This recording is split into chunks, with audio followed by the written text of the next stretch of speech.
जब रात छोटे आरामदेह घर पर कफन की तरह उतरी तो सारा ने खुद को अकेला पाया। इसका खानदान उसे इंचार्ज छोड़कर वीकेंड पर चला गया था। पहले तो इसने तन्हाई का मजा लिया, सुकून का मजा लिया, लेकिन जैसे जैसे घंटे गुजरते गए बेचैनी का एक गहरा एहसास इस पर बसने लगा। ये आधी रात के करीब थी जब सारा ने पहली बार कोई गैर मामूली चीज देखी। इसकी आंख के कोने से हरकत का एक झिलमिलाहट, एक साया जो वहां नहीं होना चाहिए। उसने इसे कंधे उचका दिया और उसकी वजह मध्यम रोशनी वाले घर में अपने तखय्युल से चल रही थी। ताहम जैसे जैसे रात गहरी होती गई साए मजीद वाजे, गहरे और ज्यादा खतरनाक होते गए। सारा देखे जाने के एहसास को मुतज़लज़ल ना कर सकी। गोया इन देखी नजरें इस पर जिमी हुई थी और सरगोशियां उसकी समातों के दायरे में रहती थी। घर के पहले से मानूस कमरे अब अजीब लग रहे थे, बदलते अंधेरे और अजीब शोर की भूलभुलैया में तब्दील हो गए थे। टेलीविजन टिमटिमाता और मस्ख हुआ, खौफनाक मस्ख शुदा आवाजें खारिज कर रहा था। अशिया अपने तौर पर मुंतकिल होती हैं, गोया पोशीदा हाथों की तरफ से हिदायत की जाती है। मायूस होकर सारा ने अपने घर वालों को फोन किया, लेकिन फोन लाइन बंद हो चुकी थी। उसने इसे अलग थलग छोड़ दिया, इस डरावने ख्वाब में फंस गया। जैसे जैसे रात बढ़ती गई गैर मामूली वाकयात में इजाफा होता गया। दीवारों से हड्डियों को ठंडा करने वाली सर्दी दौड़ रही थी और बदनियती का एहसास हुआ में लटक रहा था। सारा का खौफ दहशत में बदल गया और हकीकत और डरावने ख्वाब के दरमियान की लकीर धुंधला गई। एकदम उसे अपने कमरे में मौजूदगी का एहसास हुआ।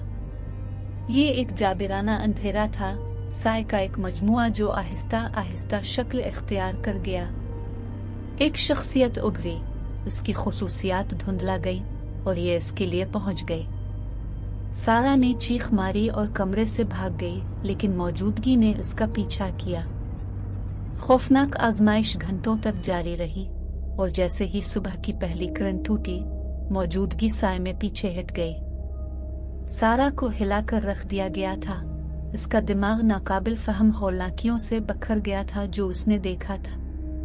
उसका खानदान एक ऐसे घर में वापस आया जो पागलों के घर में तब्दील हो चुका था।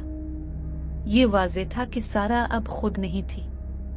इसने बदकिरदार रूहों और खौफनाक साए के बारे में बात की जो हर कोने में छुपे हुए थे। इसके अहल खाना उसकी खैरियत के लिए फिक्रमंद उसे दिमागी अस्पताल ले गए। डॉक्टर इसके अचानक पागलपन में आने की वजाहत नहीं कर सकी। उन्होंने इसकी शदीद नफ्सियाती बीमारी की तशखीस की और इसे नफ्सियाती वार्ड में दाखिल किया। सारा की जिंदगी अफरा-तफरी का शिकार हो चुकी थी और वो अपने ही जहन के तारीक तरीन दौरों में फंस चुकी थी जो इस भयानक रात की यादों से परेशान थी। जैसे जैसे दिन हफ्तों में बदलते गए, सारा की हालत मजीद बिगड़ती गई। इसने दावा किया कि इस खौफनाक रात के साए इसका पीछा कर रहे थे, कि उन्होंने जालिमाना राजों की सरगोशी की और उसे अपने ही दिमाग की गहराई में ले गए।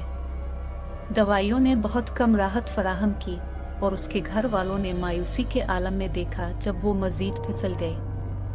सारा की कहानी एक अलमिया और मायूसी में से एक बन गई। एक ऐसी लड़की जो गैर मामूली से सताई हुई थी, एक ऐसी डरावने ख्वाब की दुनिया में फंस गई थी जिससे फरार का कोई रास्ता नहीं था। परेशान कुन साए इसके मुस्तकिल साथी बन चुके थे और उसकी जिंदगी पागलपन में कभी ना खत्म होने वाली नजूल थी।